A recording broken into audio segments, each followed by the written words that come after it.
My name is Jason, a 28-year-old graphic designer from California. Last month, I moved into a new apartment in a quiet neighborhood. It seemed perfect, affordable rent, a friendly landlord, and just a short drive to work. I was excited about this new chapter in my life. Little did I know it would turn into a nightmare. On the first night, I settled into my new place, unpacked a few boxes, and decided to call it a day. Around midnight, just as I was drifting off to sleep, I heard a knock on the door. Who could it be at this hour? I hesitated but finally got up to check. Through the peephole, I saw a man standing there. He was tall, with unkempt hair and a look of desperation in his eyes. "Who is it?" I asked, my voice shaky. "Let me in," he replied, almost pleading. "Why?" I questioned, my heart racing. "I need help," he said. "My instincts told me to keep the door shut, so I did." "Sorry, I can't help you," I said firmly. He knocked again, harder this time. "Please, let me in." I backed away from the door, my mind racing with fear.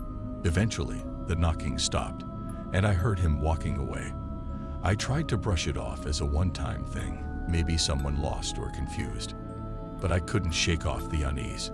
The next night, it happened again. Midnight, a knock on the door, the same man asking to be let in. This time, I didn't respond. I sat in silence, hoping he would go away. After what felt like an eternity, he did.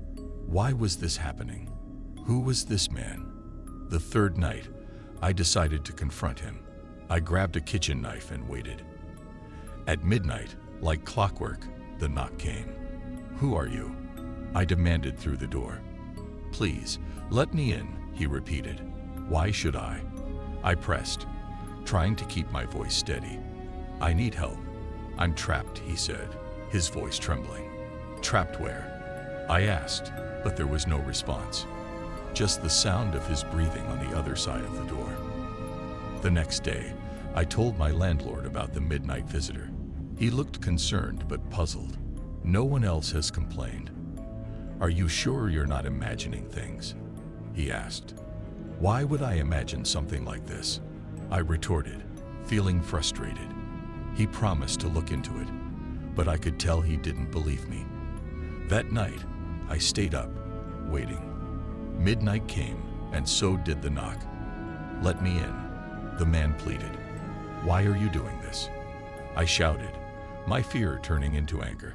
"I can't leave," he said softly. "Why can't you leave?" I asked, my voice breaking. No answer, just silence. The knocking continued every night, and I started losing sleep. My work suffered, and I became paranoid. I even set up a camera outside my door, but the footage showed nothing unusual. The knocking would start, but no one was there. I started questioning my sanity. Was I losing my mind? One night, I decided to stay at a friend's place to get some rest. I told Tom, my friend, about the midnight knocks. He suggested we both stay at my place the next night to figure it out.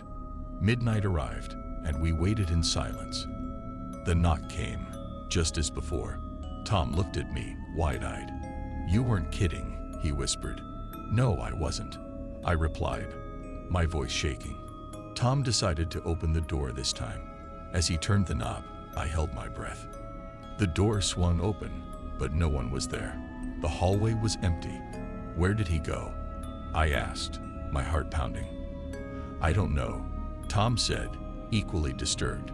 We closed the door and sat in silence, trying to make sense of it. Why was this happening? Who was this man? What did he want from me? The next day, Tom suggested we dig into the apartment's history.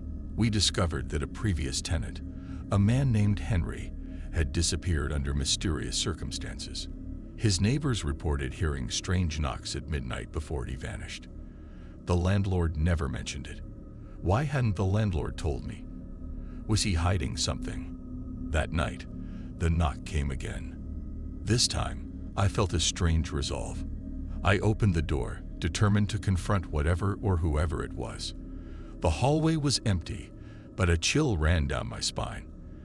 I stepped outside, looking around. Suddenly, I felt a cold hand on my shoulder. I turned, but no one was there. "Let me in," a voice whispered in my ear. I stumbled back into my apartment, slamming the door shut. My heart raced as I leaned against it, trying to catch my breath. What was happening to me? Was I cursed? The knocking continued, night after night, and I knew I had to leave. I packed my things and moved out the next day. But even now, in my new place, I sometimes hear that knock at midnight, and every time, I wonder if I will ever truly escape it.